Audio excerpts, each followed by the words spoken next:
स्वागत है आप सभी लोगों का। आज उत्तर प्रदेश के कला और संस्कृति पढ़ेंगे। ये वीडियो समान रूप से जो है यूपी पीसीएस, आरओ आरओ,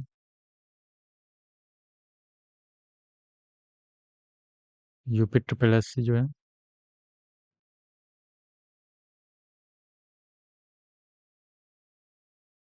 लेखपाल जो हो गए हैं उसमें,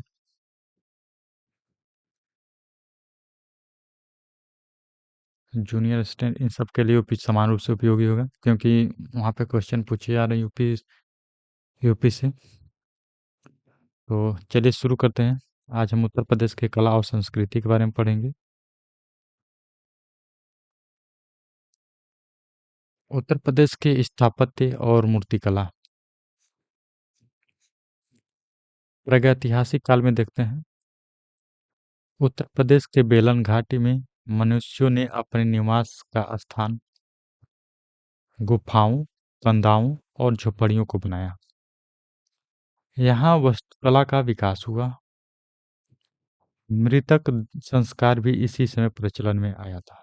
तो ये चीज देखते हैं। स्थापत्य कला का जो विकास जो है गुफाओं, कंदाओं और झोपड़ियों के जो निवास स्थान थे यहीं से हुआ है। मध्य पाषाण काल में प्रतापगढ़ जनपद के अंतर्गत सराय नाहर राय एवं मादहा में अस्थायी झोपड़ियाँ एवं मिट्टी के बर्तन और चूल्हे मिले थे। तो नाम याद रखेंगे, प्रतापगढ़ जिला है और यहाँ पर जो है सराय नाहर राय है और महादहा, यहाँ पर अस्थायी झोपड़ियाँ मिली हैं, मिट्टी के बर्तन मिले हैं और चूल्हे मिले हैं। हड़प्पा सभ्यता में स्थापत्य कला देखते हैं हम लोग। तो उत्तर प्रदेश में आलमगीर हुलास में ईंट से बने मकान के साक्ष्य प्राप्त होते हैं। तो हड़प्पा सभ्यता में जो है उत्तर प्रदेश के दो ही स्थल प्राप्त हुए हैं। पहला जो है आलमगीर, दूसरा जो है हुलास है। तो यहाँ से मकान जो है ईंटों से बने मकान के साक्ष्य मिले हैं। आलमगीर जो है मेरठ में है और हुलास सहारनपुर में है। इसको याद रखेंगे।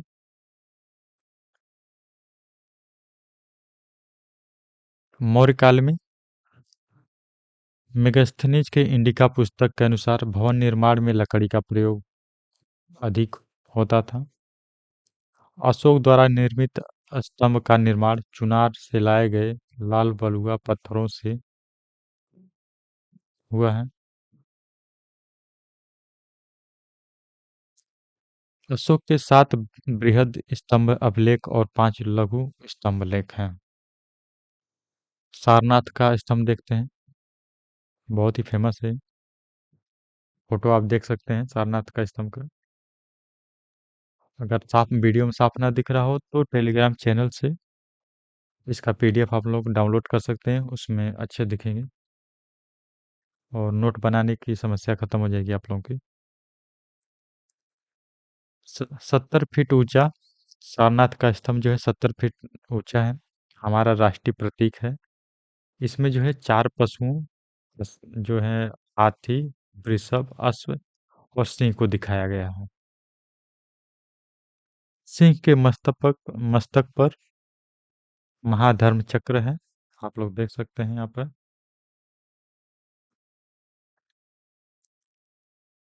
मथुरा के परखम एवं बड़ौदा ग्राम से मौर्यकालीन यक्ष की मूर्तियां मिली हैं। यहाँ मथुरा से जो काफी सारे जो है यक्ष की मूर्तियां प्राप्त हुई हैं। तो यक्ष की मूर्ति की पहचान जो है मणिभद्र के रूप में हुई है, इसको याद रखेंगे आप लोग। परखम से जो यक्ष की मूर्ति प्राप्त हुई है वो मणिभद्र की है। वेनसांग के अनुसार अशोक ने 84,000 स्तूपों का निर्माण कराया था। धर्मराज का स्तूप अशोक की सबसे महत्वपूर्ण स्तूप है। नीचे का भाग पत्थर से निर्मित, ऊपरी भाग ईंटों से है। आकार गोलाकार है इसका। ऊंचाई 39 मीटर है। स्तूप के वेदिका का निर्माण एक ही पत्थर को तराश कर किया गया है, जिसका व्यास जो है 13.49 मीटर है। तो इसको आप देख सकते हैं, धर्मराज का जो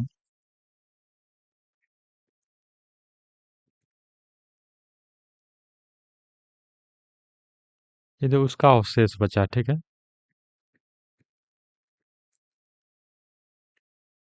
अवशेष क्यों बचा है? बनारस बनारस के राजा चेत सिंह इस स्तूप में लगे तमाम ईंटों को निकलवा लिया था, ठीक है। तो ये नाम भी याद रखेंगे, राजा चेत सिंह। धर्मराज का स्तूप जो है अशोक की सबसे महत्वपूर्ण है, तो इसको बनवाने वाला जो अशोक है, याद रखेंगे आप लोग। मौर्योत्तर काल में बुद्ध की मूर्तियों को सर्वप्रथम इसी काल में निर्मित हुई थी। तो जो बुद्ध की मूर्तियां आज हमें प्राप्त होती हैं, उसका निर्माण मौर्योत्तर काल में होता है। मूर्ति कला की 3 शैलियों का उद्भव हुआ था: गंधार शैली, मथुरा शैली और अमरावती शैली। सर्वाधिक महत्वपूर्ण इसमें जो है तीनों में, गंधार, मथुरा, अमरावती में सर्वाधिक महत्वपूर्ण जो है मथुरा शैली है। इसका उद्भव और विकास जो है यूपी में हुआ है, तो इम्पोर्टेंट है।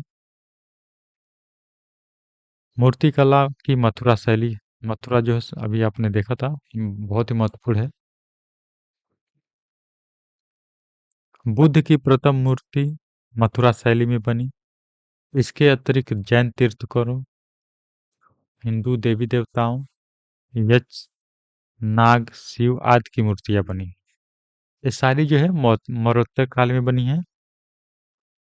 ये मूर्तियां प्राय बलुआ पत्थर से निर्मित हैं। इस शैली में बुद्ध को प्राय भूमि स्पर्श मुद्रा, अभय मुद्रा एवं धर्म चक्र प्रवर्तन मुद्रा में दिखाया गया। तो यहाँ पर तीन तरह की मुद्राएं हैं: भूमि स्पर्श मुद्रा है, अभय मुद्रा और धर्म चक्र परिवर्तन मुद्रा। भूमि स्पर्श मुद्रा जो है, इसमें जो क्या होता है, आसन के नीचे मार पराजय का दृश्य है, ध्यान देंगे इस पर। भूमि स्पर्श मुद्रा में बुद्ध आसन में बैठे हैं, बायां हाथ गोद में है और दायां भूमि को स्पर्श कर रहा है। बुद्ध की जो अधिकांश मूर्तियां हैं खड़ी हैं, पैरों के नीचे सिंह की आकृति बनी है, पीछे प्रभा मंडल बनाया गया है। तो यह एक फोटो में आप देख सकते हैं, यहाँ प्रभा मंडल बना हुआ है ये, ठीक है, और खड़ी मूर्ति है, ठीक है। गुप्तकालीन स्थापत्य कला, मंदिरों का निर्माण का आरंभ कब होता है? गुप्त काल में होता है। शुरू में इसकी छतें जो है चपटी होती थी, जो आगे चलकर शिखर युक्त मंदिरों का निर्माण प्रारंभ हुआ। मंदिरों के निर्माण में ईंटों का प्रयोग होता था उस समय। जैसे देख सकते हैं, ये मंदिर दशावतार मंदिर है, ठीक है। दशावतार मंदिर है, देखते हैं इसको। देवगढ़ ललितपुर में, तो ललितपुर उत्तर प्रदेश के ललितपुर पे देवगढ़ में ये दशावतार मंदिर पाया जाता है। उत्तर भारत का प्रथम मंदिर है जिसके शिखर का निर्माण किया गया है। तो यहाँ पर देख सकते हैं, इस पर जो है ये शिखर का निर्माण किया गया है, दशावतार मंदिर है,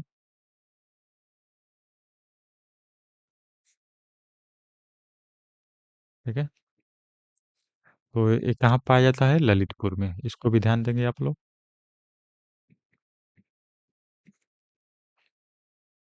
पंचायतन शैली के मंदिर जो है,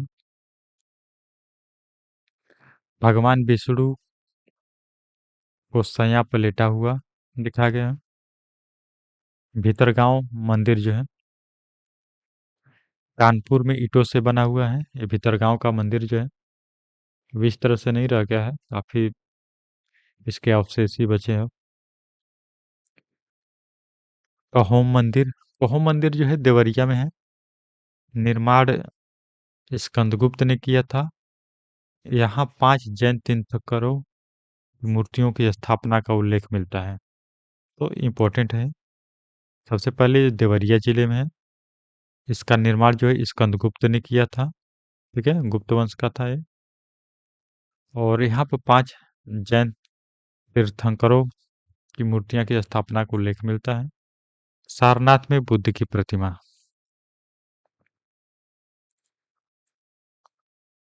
ये सब जो है मौर्य काल में ही ये गुप्त काल में हुए थे। ठीक है। गुप्त काल के स्तंभ।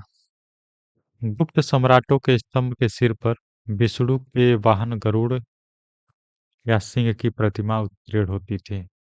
तो इसकी पहचान जो है गुप्त काल के स्तंभ की, उसके शीर्ष पर विष्णु के वाहन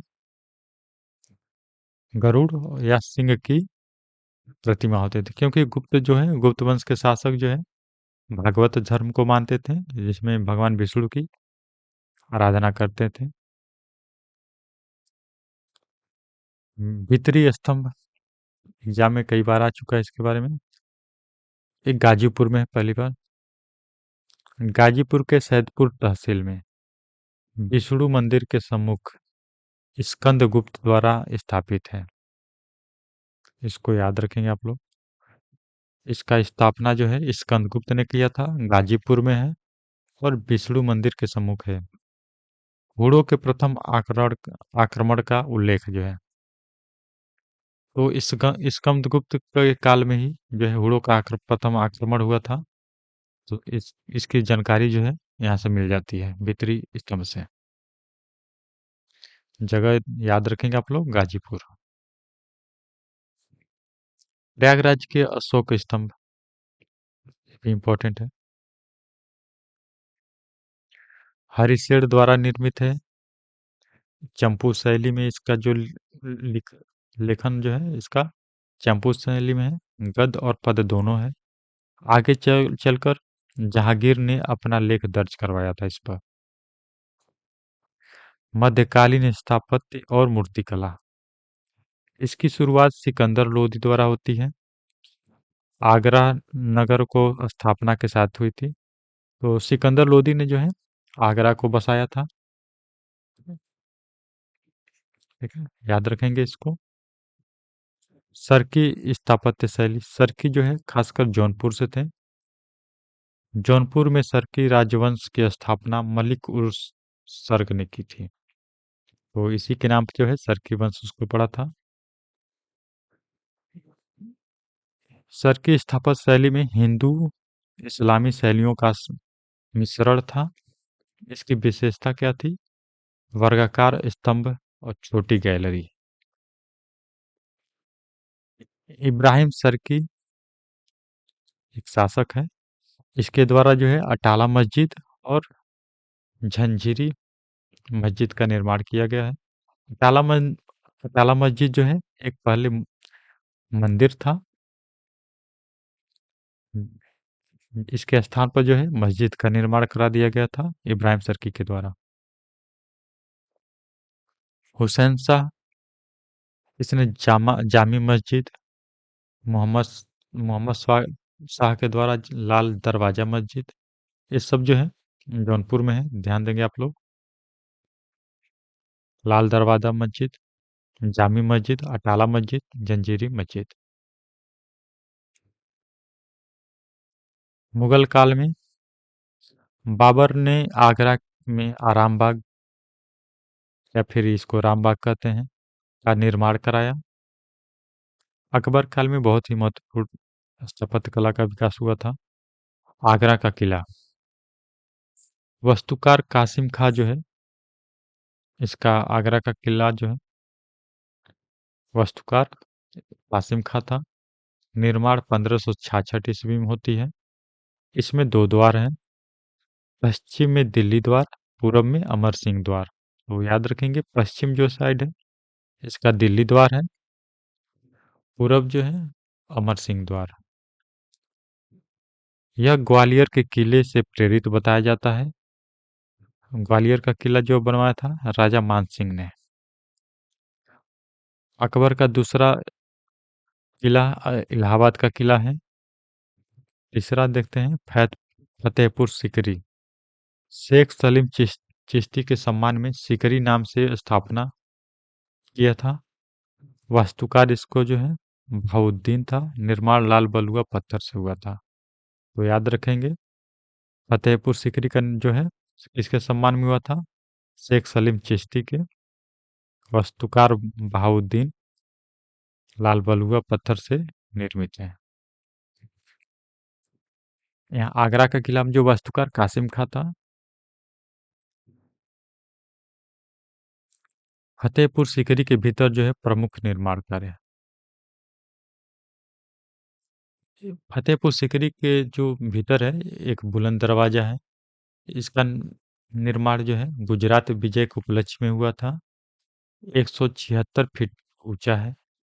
इसका दरवाजा 134 फीट ऊंचा है। सलीम चिश्ती का मकबरा है इसी में फतेहपुर सिकरी में।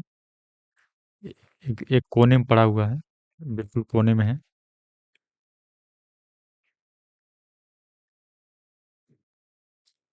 इसमें दीवाने आम, जहाँ अकबर का सिंहासन है। दीवाने खास, अकबर का इबादत खाना है। तो इसको याद रखेंगे, दीवाने आम जो है अकबर का सिंहासन है, जहाँ बैठता था और लोगों की समस्याएं सुनता था। दीवाने खास जो है अकबर का इबादत खाना था, जहाँ पे वो काफी सारे लोगों को इकट्ठा करके, धार्मिक लोगों को उनके साथ जो है सभा किया करता था। जोधाबाई का महल बहुत ही महत्वपूर्ण है। ये जोधाबाई का महल देखने बहुत बड़ा है, सबसे विशाल एवं भव्य है।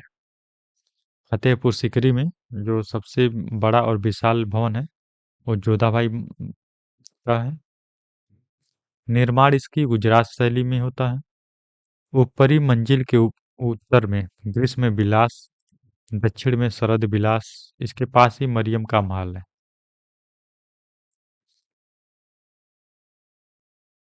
पंचमहल। पंचमहल जो है देख लेंगे, फतेहपुर सिकरी के अंतर है, इस तरह का दिखता है। जामा मस्जिद, इसी मस्जिद में अकबर ने 1582 में दिन इलाही की घोषणा की थी। तो देख सकते हैं, ये पंचमहल हो गया, अकबर का मकबरा हो गया यहाँ पर। जहांगीर। उत्तर प्रदेश में दो प्रमुख इमारतों का निर्माण जो है जहांगीर ने कराया था। ये कौन कौन से दो प्रमुख इमारतें हैं? पहला अकबर का मकबरा हो गया, यहाँ देख रहे हैं आप लोग, अकबर का मकबरा मकबरा आगरा से 8 किलोमीटर दूर सिकंदरा में है। तो इसका निर्माण जो है जहांगीर ने कराया था, सिकंदरा में है। दूसरा जो है एतमाउद्दौला का मकबरा। इसका निर्माण नूरजहां ने 1626 में की थी। ये बहुत ही खूबसूरत है, यहाँ देख सकते हैं आप लोग। पूर्णतः जो है ये संगमरमर से बना पहला इमारत है। पहली बार पच्चीकारी की त्रिदुरा शैली का प्रयोग हुआ है। तो भारत में जो है पहली बार पच्चीकारी पितरदुरा शैली का प्रयोग जो है एतमादौला का मकबरा पर हुआ है, जिसका निर्माण नूरजहां ने 1626 में किया था। ठीक है, तो ये देख देख सकते हैं मकबरा जो है। शाहजहां, स्थापत्य कला का स्वर्णकाल कहा जाता है इसके शासनकाल को। संगमरमर का प्रयोग बड़े पैमाने पर होने लगा था। शाहजहां ने उत्तर प्रदेश में दो तरह के निर्माण किए। पहला जो आगरा के किले के भीतर का निर्माण, दूसरा किले के बाहर जैसे ताजमहल का निर्माण। ठीक है, तो इसके किले के अंदर का जो निर्माण कार्य है उसको पहले देख लेते हैं हम लोग। किले के अंदर जो है, आगरा के किले के अंदर इसने दीवाने आम, शाहजहां के काल का प्रथम भवन संगमरमर से बना। शाहजहां के बैठने के लिए तख्ते ताउस यानी मयूर सिंहासन जो है यहीं पे था। तो इसको ध्यान देंगे आप लोग। तख्ते ताउस जो है रिलेटेड किससे है? शाहजहां से है। ठीक है, और ये कहाँ पर लगा था? दीवाने आम में। यहाँ पर शाहजहां बैठता था। दीवाने खास, मोती मस्जिद का निर्माण जो है शाहजहां ने कराया था। याद रखेंगे कि एग्जाम में कई बार आ चुका है। ये आगरा किले की सर्वश्रेष्ठ संरचना है। मुसम्मन बुर्ज जो है, जामा मस्जिद जो है, तो आगरा किले में जो जामा मस्जिद है उसका निर्माण जो है शाहजहां ने कराया था।